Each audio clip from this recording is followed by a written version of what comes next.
नमस्कार दोस्तों, आप सुन रहे हैं कथा सागर। आज के इस पॉडकास्ट में दोस्तों बात करेंगे कि धर्मेंद्र और जितेंद्र को दादा साहब फाल्के अवार्ड क्यों नहीं मिला और मिथुन चक्रवर्ती को कैसे मिल गया। 1976 में अमिताभ बच्चन और रेखा की पहली फिल्म दो अनजाने।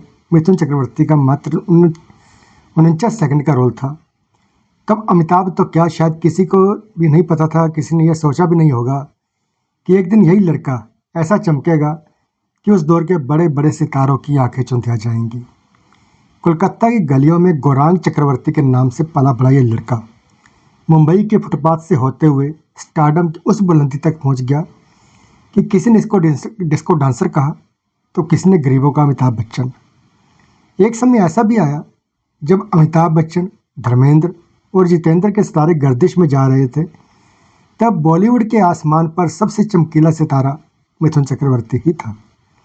अब जब भारत सरकार ने मिथुन को हिंदी सिनेमा के सबसे बड़े सम्मान दादा साहब फाल्के पुरस्कार से सम्मानित करने का ऐलान किया है, तो दिल्ली, मुंबई से कलकत्ता तक उनके करोड़ों फैंस में खुशी की लहर दौड़ गई है। अमिताभ बच्चन को तो यह पुरस्कार 2018 में मिल गया था, लेकिन अब सवाल उठाया जा रहा है कि अमिताभ के बाद इस पुरस्कार का सबसे बड़ा दावेदार कोई था तो वह धर्मेंद्र थे। यही नहीं, बॉक्स ऑफिस कमाई और हिट्स के मामले में जितेंद्र का रिकॉर्ड भी और उससे बेहतर रहा है। ऐसे में कहा जा रहा है कि मिथुन से पहले धर्मेंद्र और जितेंद्र को यह सम्मान मिलना चाहिए था। हालांकि किसी भी पुरस्कार पर फैन फॉलोइंग के हिसाब से ऐसी बातें होती रहती हैं, लेकिन आज इस वीडियो में जानने की कोशिश करेंगे कि आखिर वह कौन से फैक्टर हैं जिन्होंने इस सबसे बड़े फिल्मी सम्मान के लिए मिथुन का नाम ऊपर कर दिया। अगर अमिताभ बच्चन बॉलीवुड के एंग्री यंगमैन कहे जाते हैं, तो धर्मेंद्र को ही मैन या एक्शन किंग के नाम से जाना जाता है। हालांकि यह तमगा मिलने से एक दशक पहले भले ही उन्होंने अपनी एक्टिंग और स्टारडम का सिक्का जमा लिया था, धर्मेंद्र ने हिंदी फिल्मों में साल 1960 में ही एंट्री मार ली थी। फिल्म थी दिल भी तेरा हम भी तेरे, लेकिन पहचान मिली 2 साल बाद अनपढ़ फिल्म से। हालांकि उनके सितारे बुलंद हुए 1964 में आई ब्लॉकबस्टर फिल्म आई मिलर की बेला के साथ। उसके बाद काजल, फूल और पत्थर, ममता, आए दिन बहार के, आँखें, आया सावन झुमके जैसी सफल फिल्मों से धर्मेंद्र ने उस दौर के बड़े बड़े सितारों की कुर्सी हिला दी थी।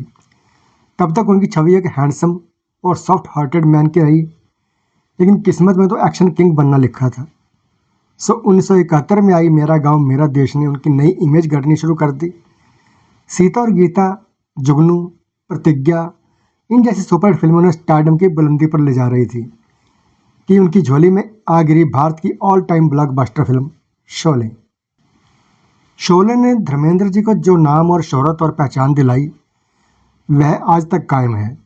हालांकि यहीं से बॉलीवुड स्टारडम के आसमान में अमिताभ बच्चन का सितारा ऊंचा होने लगा और धर्मवीर जैसी कई सुपरहिट फिल्मों के साथ धर्मेंद्र का पैरेलल स्टारडम भी चलता रहा।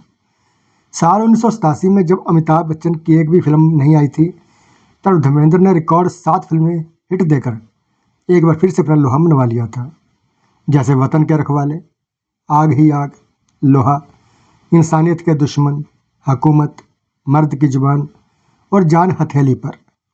उसके बाद से धर्मेंद्र के सितारे बुझने शुरू हुए, लीड हीरो से कैरेक्टर रोल में आ गए और फ्लॉप और बी ग्रेड फिल्मों का सिलसिला भी शुरू हो गया।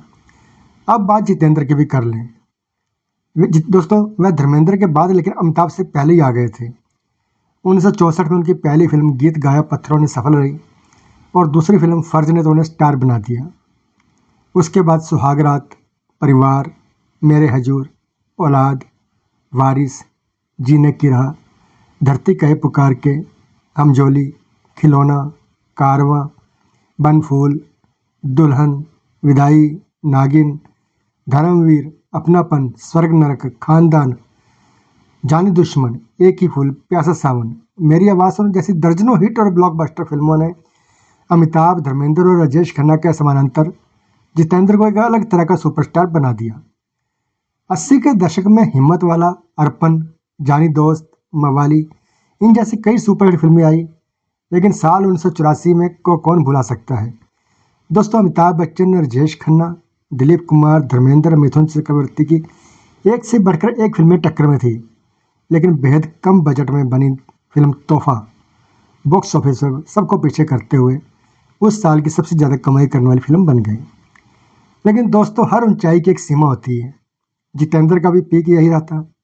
उन्हीं दिनों वह लड़का जिसने हिंदी फिल्मों में एंट्री अमिताभ बच्चन के साथ मात्र 49 सेकंड के रोल के साथ की थी, 80 के दशक के आखिर तक अमिताभ के लड़खड़ाते स्टारडम को सहारा देने की हैसियत में आ गया।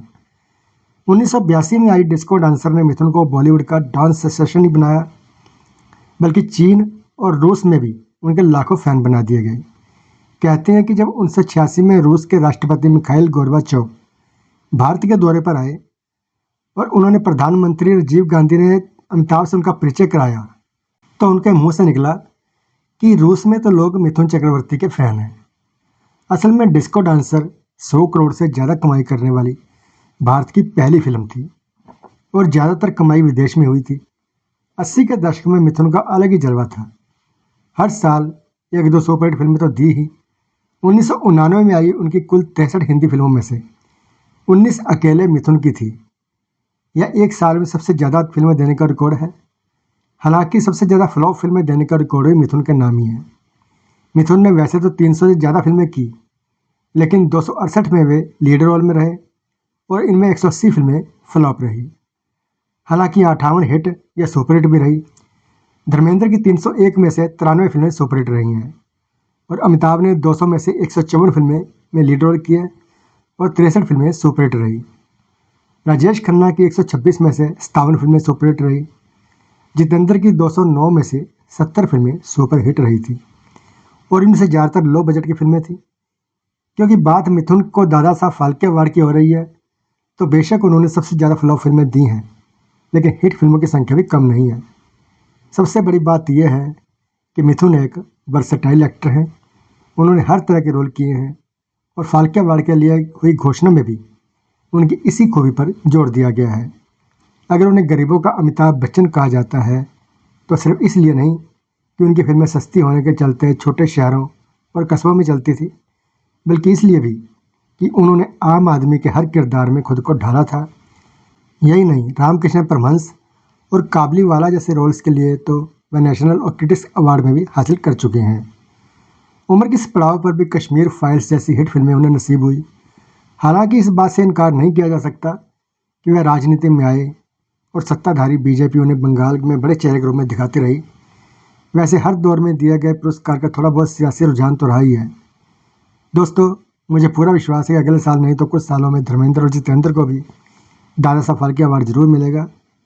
वैसे इन सुपरस्टार के बारे में क्या नज़रिया है, कमेंट करके ज़रूर बताइएगा। तो दोस्तों, ये था आज का वीडियो। अगर वीडियो पसंद आया हो तो लाइक कीजिए, शेयर कीजिए और ऐसे ही और वीडियो देखने के लिए हमारे चैनल को सब्सक्राइब जरूर करें। धन्यवाद।